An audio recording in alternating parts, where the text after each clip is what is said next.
Welcome, fellow moviegoers. This is Tyler Redman of Real Time Films, and I'm here to discuss today J.J. Abrams' Star Trek Into Darkness, the 2013 follow-up to the 2009 Star Trek film, directed by J.J. Abrams and starring Chris Pine, Zachary Quinto, and a whole bunch of other people recreating Gene Roddenberry's vision of Star Trek for the 21st century. Now, before I can get into Star Trek Into Darkness, I need to give a brief recap of what happened in 2009. J.J. Abrams reintroduced Star Trek to a new generation of fans, bringing in a brand new cast of people to play the iconic characters of Captain Kirk, Spock, Uhura, Scotty, Chekhov, and Sulu, and basically updated everything to a modern-day 21st century mentality. Now, whether or not he succeeded, is up to personal opinion.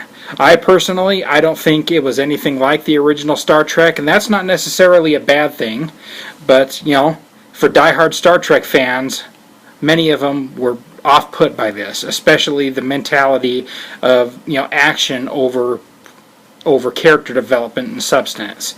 Whether or not J.J. Abrams managed to fix that with this new film, Star Trek Into Darkness, that's what I'm here to discuss. The new film picks up with a mission to save a planet from a volcanic eruption.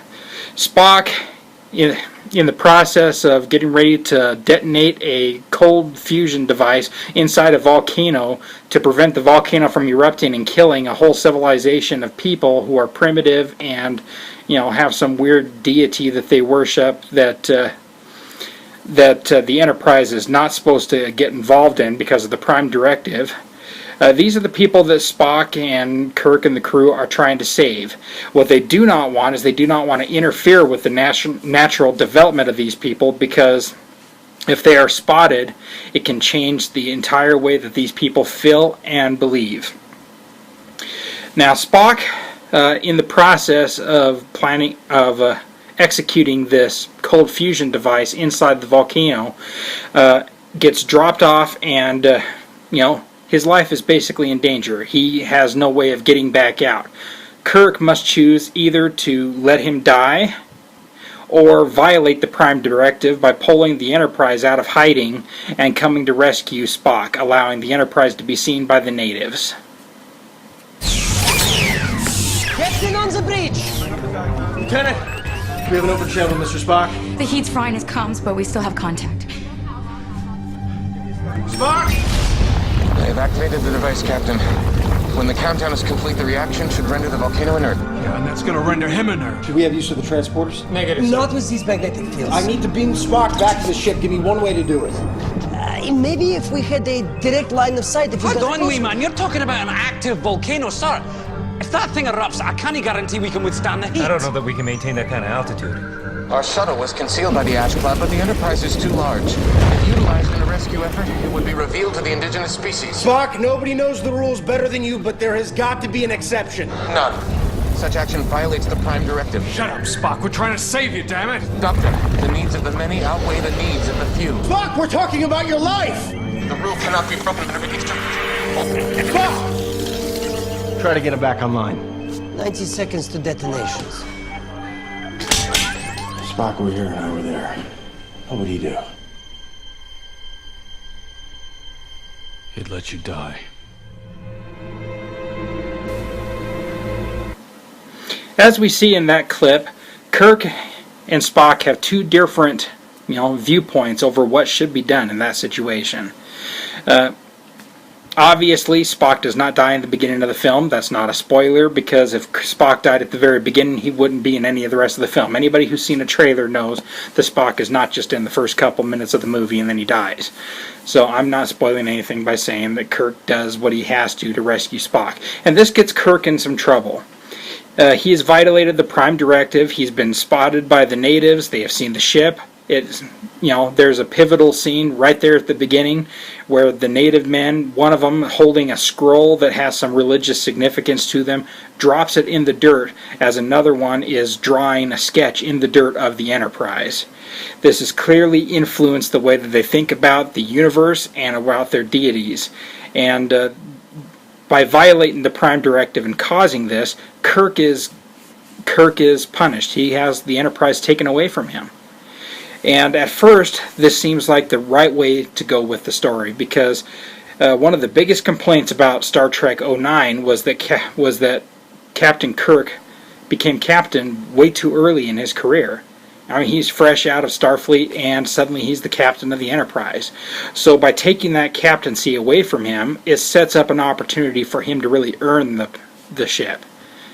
The disappointment, though, is that within 5-10 minutes of the movie, he suddenly got the captaincy back, and he still has not earned it. That is a bad choice by J.J. Abrams, and that is kind of a smack in the face to those who had that complaint about the first movie. It's saying, yeah, we're going to dangle this little bone out for all you people who felt this way from the first movie, and then we're going to just snatch it back and say, ha ha, stick our tongue out at you. We're still going to give him the Enterprise right off the bat.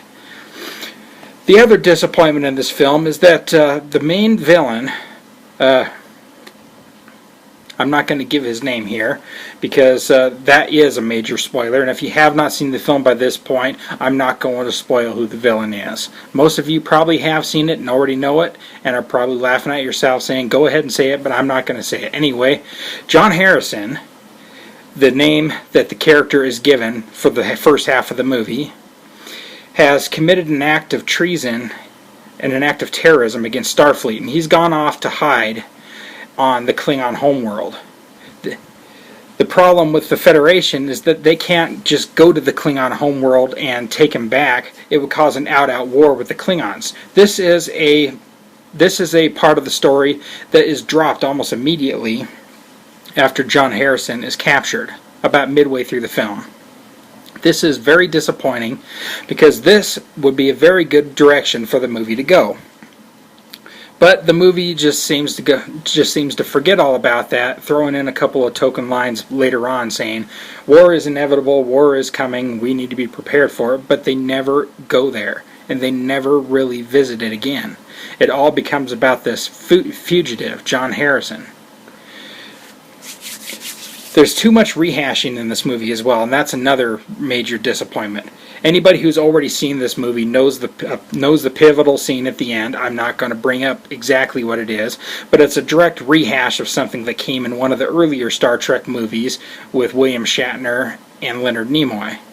And by going directly with this, the writers have shown that they don't have any understanding whatsoever of what needs to be done with this series. This series needs to not be rehashing, it needs to not be redoing famous scenes from previous movies. It needs to strike out in its own direction.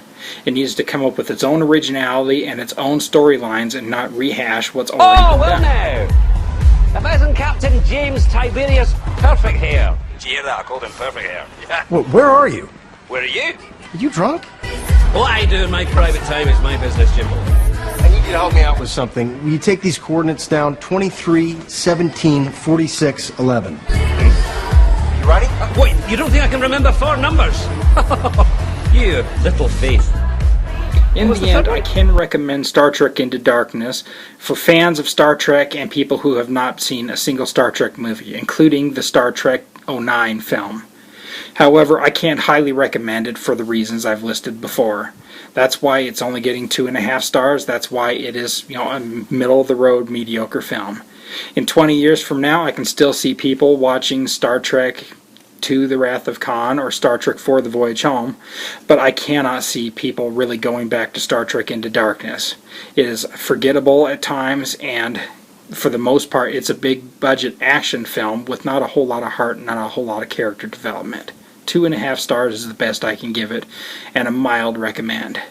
Thank you for listening to my rambling about Star Trek Into Darkness. If you would like to visit my website, see my written reviews for films such as Iron Man 3 and Evil Dead 2013, that website is realtimefilms, REELTIMEFILMS.blogspot.com.